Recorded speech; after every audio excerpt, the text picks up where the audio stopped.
Now we're gonna talk about the Relative Strength Index or the RSI. And dito pag-uusapan natin kung saan nga ba natin 'to ginagamit or paano nga ba natin 'to ginagamit. Okay? So, sabi dito, Relative Strength Index is an indicator that measures how strong or weak an asset's price is by comparing recent gains and losses. And it has a number of 0 to 100 showing whether something is overbought, which means it is too high or the price is too high and might drop, or oversold, which means the price is too low and pwedeng umakyat siya, right?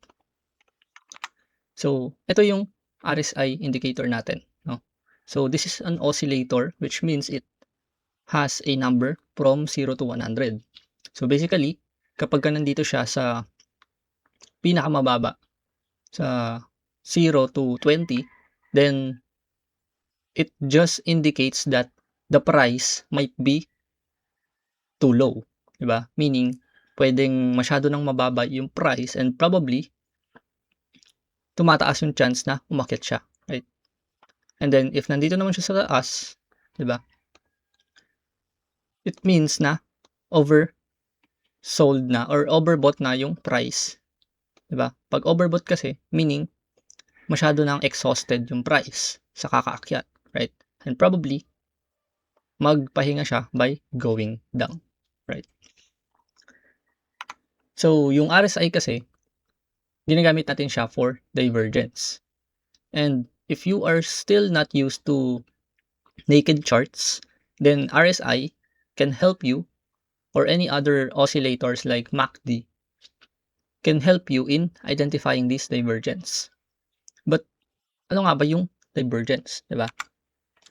So, yung divergence kasi is a weakening of momentum or strength of the price of an asset which appears through the disconnection of price and RSI.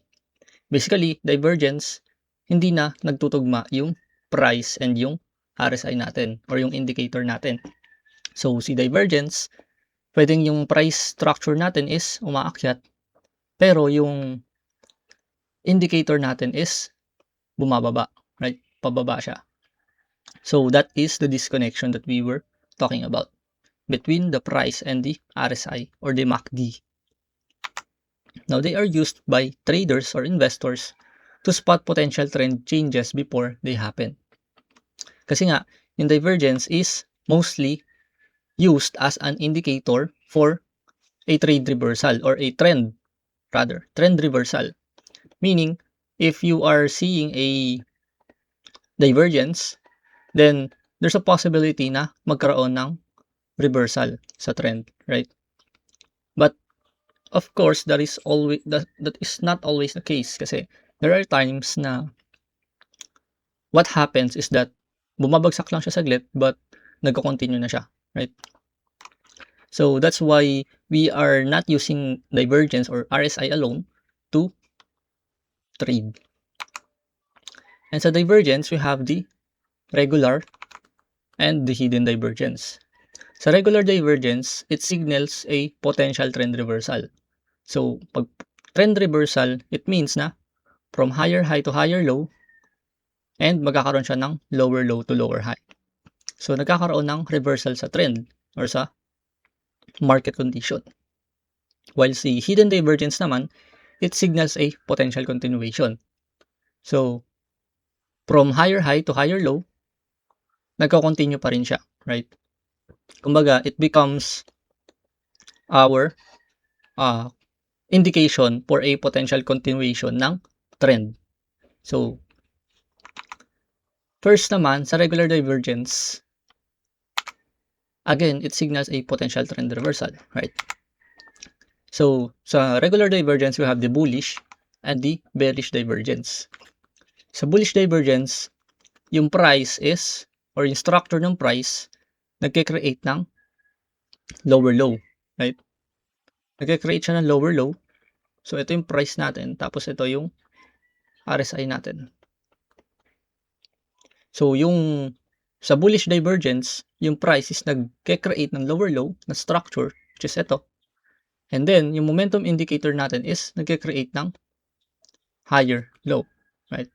So, if titingnan nyo, di ba, merong disconnection sa RSI and yung price structure natin, right? And then sa bearish divergence naman, yung price is nagke-create ng higher high, and then yung momentum natin nagke-create ng lower high, right? So mamaya we will look at the examples. So yung momentum indicator na ginagamit natin dito is the RSI or the MACD. So these are the oscillators that you may use in finding or using it in your as your regular divergence or hidden divergence setup. Now here, let's look at an example. So sabi rito kanina, di ba, yung price structure under the bullish divergence is nagke-create ng lower low, right? So usually itong bullish divergence is nakikita kapag nasa baba yung price, right? Kasi nga yung bullish divergence, since bullish divergence, nag-a-appear siya kapag sobrang baba na ng price. So doon natin siya nakikita. Syempre, since bullish regular divergence indicates a potential trend reversal, then most likely makikita talaga natin siya sa baba, right? Sa downtrending market. And pagka nag-reverse siya, then that's the time na magkakaroon na tayo ng uptrending market, right? So regular bullish divergence is an indication of a trend reversal, kumbaga from downtrend going to uptrending market. Now here is another example. This is for the regular bearish divergence, diba? Yung price natin is nagke-create ng higher high, pero yung indicator natin nagke-create ng lower high, right? So one thing that you may use in using this divergence, or for you to gauge it effectively or in an efficient way, is by using your hand, diba? Kapag left hand, yan. Kapag left hand, you will see a bullish divergence, right? So ito yung left hand natin, right? Tapos ito yung right hand. So kung makikita nyo, ito yung price sa taas, right? And then ito yung RSI. Hindi, baliktad, right? So ito yung RSI sa taas, and then ito yung price sa baba, right? So kung makikita nyo, yung price natin, ito sa left hand natin, nagke-create siya ng lower low, right? And then yung RSI natin is nagke-create ng lower high. I mean, higher high, sorry, higher low. Now, sa bearish divergence naman, we'll use our right hand. So yung right hand natin, which is ayan, yung RSI natin would be ito sa taas. Yan, tapos yung price natin would be dito sa baba. So if i-raise nyo yung right hand nyo, makikita nyo na yung gantong shape ng hand nyo is nag-a-align doon sa bearish divergence, right? So yung RSI natin is pababa, which is ito, and then yung price is paakyat, structure. So that's how you identify the bullish and bearish divergence. So again, it just signals a potential trend reversal. So if nakakita tayo ng bullish divergence sa downtrending market, then there's a possibility na pwedeng naghihina na yung price, and probably magkaroon tayo ng reversal sa trend from downtrend to uptrend. Now sa bearish divergence naman, makikita natin siya sa resistance or mga point of interest natin na nasa tuktok. Kasi nga, since yung bearish divergence is nag-a-appear during an uptrending market, diba? Then it signals a potential trend reversal. So from uptrend going to downtrend. That's for the bearish divergence. Now, let's talk about the hidden divergence. Sa hidden divergence, it signals a potential trend continuation.